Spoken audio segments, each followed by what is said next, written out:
En bonus, je vous propose une lecture d'un extrait de Karl Marx dans un texte appelé Ébauche d'une critique de l'économie politique, au tout début d'un chapitre intitulé Communisme et propriété. Je vous partage ce passage pour vous faire sentir toute la différence qu'il peut y avoir entre la façon dont s'est organisée, déployée la communauté chrétienne primitive et ce que Karl Marx appelle ici le communisme sous sa première forme, qui est une simple généralisation et un parachèvement de ce rapport, du rapport social déterminé par la propriété privée. Comme tel, il apparaît sous un double aspect. D'une part, la domination de la propriété matérielle est si grande qu'il veut anéantir tout ce qui n'est pas susceptible d'être possédé par tous comme propriété privée. Autrement dit, il s'agit de l'extension absolue du domaine de la propriété privée. Tout peut devenir propriété privée. Et si on va au bout de la logique, jusqu'à l'air même. Tout. La possession physique immédiate est l'unique but de sa vie et de son existence.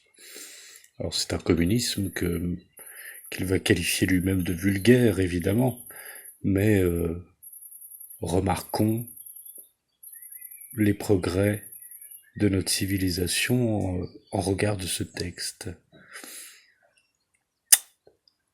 La condition du travailleur n'est pas abolie, elle est étendue à tous les hommes. La condition du travailleur, c'est-à-dire la condition du prolétaire, de celui qui n'a en bien propre que sa force de travail. Cette condition de travailleur est étendue à tous les hommes. Perspective qui prend un sens assez dramatique à l'heure où l'on veut remplacer beaucoup d'emplois humains par des robots, par des machines. Il veut faire de manière violente abstraction du talent, etc. Abstraction des facultés individuelles. La condition de la propriété privée demeure le rapport de la communauté au monde des choses. D'autre part, tendant à opposer. Donc, premièrement, extension du domaine de la propriété privée. Extension de la condition de travailleur à tous les hommes. Donc, extension radicale de la situation actuelle, en tout cas la situation de laquelle était témoin Karl Marx, et qui, d'un certain point de vue, a évolué dans le même sens. Donc, deuxième aspect de ce communisme primitif, d'autre part tendant à opposer à la propriété privée universelle, ce mouvement trouve son expression bestiale dans le fait d'opposer au mariage, qui est certes une forme de propriété privée exclusive, je pense que les époux apprécieront cette définition du mariage, donc tendant à opposer au mariage la communauté des femmes, où sans plus la femme devient une propriété collective et ordinaire. Et oui, pourquoi pas.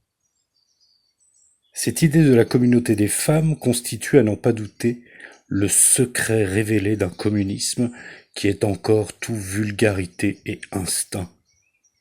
Oui, mais qui est quand même le communisme. Voilà, allons au bout de la dissertation.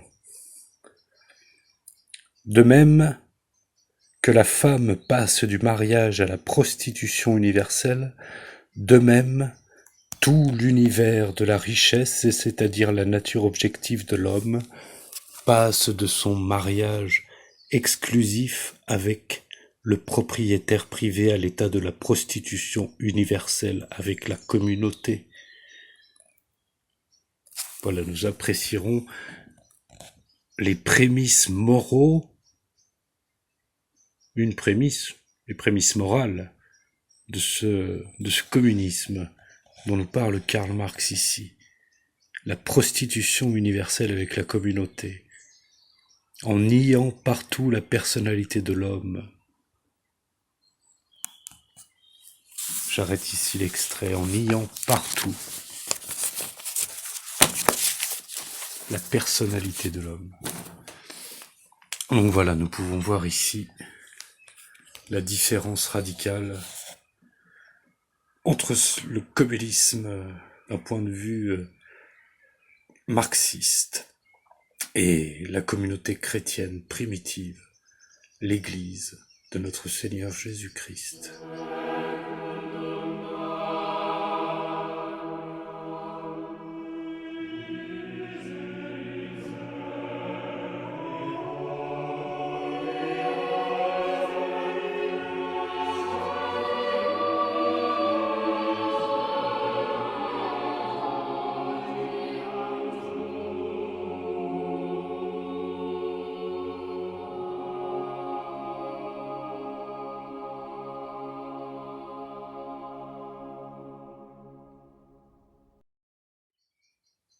Notre-Dame de Fatima, priez pour nous.